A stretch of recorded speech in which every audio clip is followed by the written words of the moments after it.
So I apologize that this is an old clip that I took, and certainly the mind is in the minds of everybody. I was in Bethesda the other day in front of a restaurant, and they advertised their offerings. There was a mindfulness special.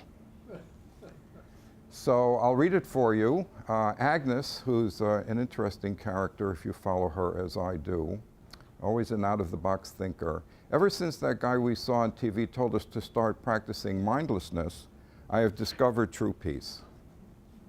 Her buddy says, he didn't say mindlessness, he said mindfulness. Agnes reflects, well, peace is peace. So what is a mind? I think mind is what makes us do what we do, sometimes consciously and sometimes unconsciously. Great, you don't have to stay.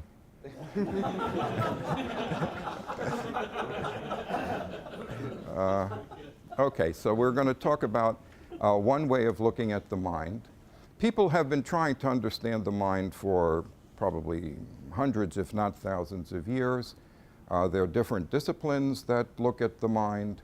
I'm going to focus today on psychology, which is my interest currently. I'm going to use perspectives from psychoanalysis as a branch of psychology and try to bring some support from the neuroscience and the latest discoveries in neuroscience, including those made by Dr. Solms and Jaak Panskep, who is a veterinarian and animal ethologist. My colleague and mentor, Larry Hirschhorn, and I have had a number of discussions on the applications of this body of information to leadership. So I always tell you what I'm going to tell you, I'll tell you, and then I'll tell you what I've told you. So in that spirit, this is what I'd like to cover today. Now understand that it's a very ambitious agenda, but I'm going to give it a shot. Also, the solution to world peace, I did not mention on the slide.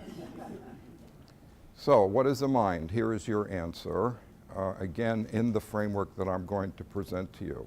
It has four aspects or components: subjectivity, consciousness and unconsciousness, intentionality, I think that was mentioned, and agency, what some people call free will.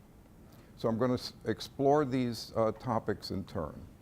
So subjectivity, what is subjectivity? Subjectivity is, if you go to the internet and the online dictionaries, subjectivity arises within the brain. It represents an internal reality, maybe someone was reaching for that with identity, and the dictionary definition is characteristic of or belonging to reality as perceived rather than independent of mind.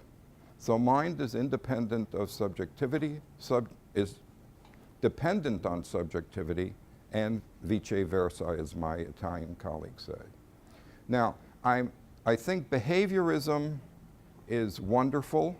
We've learned a lot from the works of behavior, but behavior is not mind. That is one of the messages I'm going to try to emphasize today. And the mind is not behavior.